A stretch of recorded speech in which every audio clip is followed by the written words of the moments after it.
Hello, my name is David. Thank you for joining me today. This is the second part in a series where I'm studying abroad at Seoul National University. My last video included a lot of introduction and orientation stuff because I had just gotten to SNU. But now I wanted to focus more on what it was like being a student. The campus is really confusing at first, honestly, but you get to know the shortcuts and there are a lot. As for academics, my first class was from 9 to 11, it was ceramics. And then I went to a cafe just to do some work, aka LEET code. After that, I would head to my second class, cognitive science. Cognitive science was honestly just so fascinating. I learned some wild things in that class. For example, people are always talking about how oh my gosh, what if we're living in a simulation? But in this class, I learned that that's actually a pretty probable thing that could be happening. The paper basically is saying that we are probably living in a simulation because if any civilization before us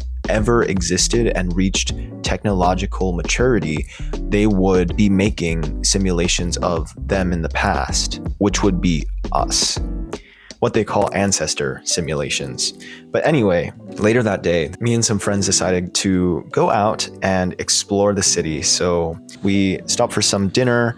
I had kalguksu, which is essentially cold noodles, and it's served a lot in the summer to cool down. We ended up heading towards Banpo Bridge. And there you can find a really pretty water show.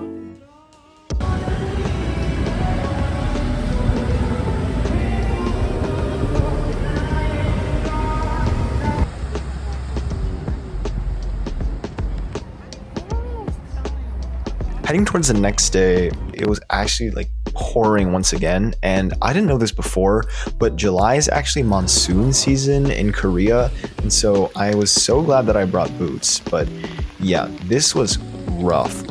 I was getting poured on.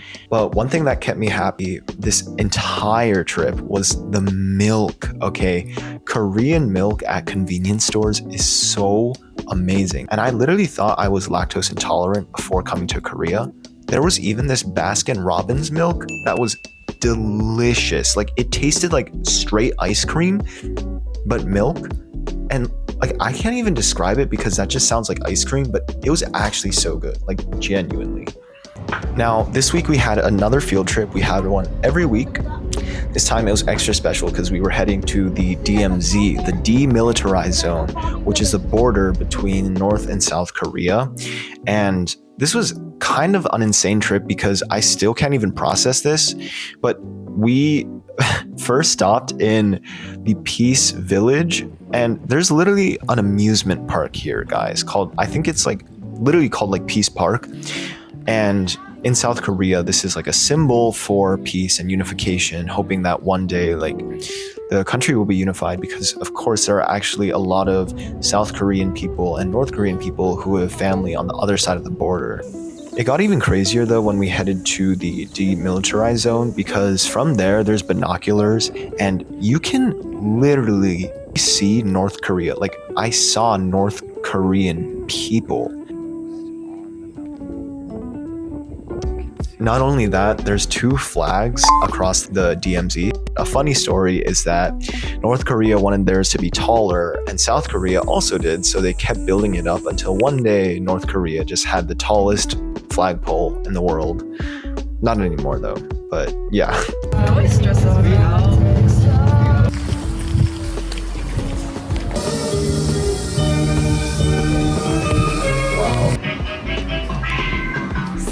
Sega. I wanted to also take some time to solo travel because I really do love just kind of being alone sometimes. And so I took a day to solo Namsan Tower, aka Seoul Tower, and Myeong-dong. Namsan Tower, I really wasn't expecting that much. I'd seen the business proposal and, it's just kind of a pretty tower. But when I got there, it was totally different. You really don't process the height and the magnificence of this tower until you get there. And especially because it itself is on a mountain. And so wherever you are around the tower, it's beautiful. Like you can actually see the entire city, and that's even more so once you go to the observation deck. The views were just actually like wild here, because this isn't like a normal city in my opinion, because I'd never been to a city so mountainous, and so there were just mountains and mountains, but you could still see over everything. After that, it was surprisingly a short walk to Myeong-dong. Myeong-dong is a district in Korea that's very famous for shopping, tourism, and finally street food, of course.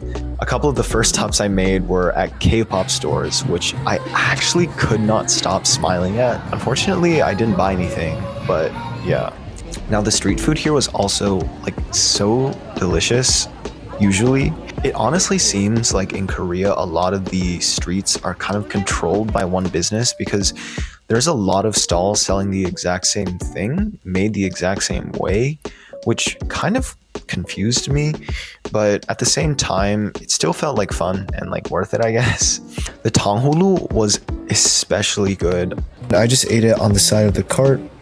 Right by the street stalls, of course, are all the stores, and I saw newjeans, Supernatural, like that album. Basically, it was just like posted all over a wall inside a store called Line Friends. And so I just ended up walking in, and I literally found a newjeans pop-up store, like an official pop-up store. And that's another thing about Korea, is they will have pop-up stores, like, and I love them.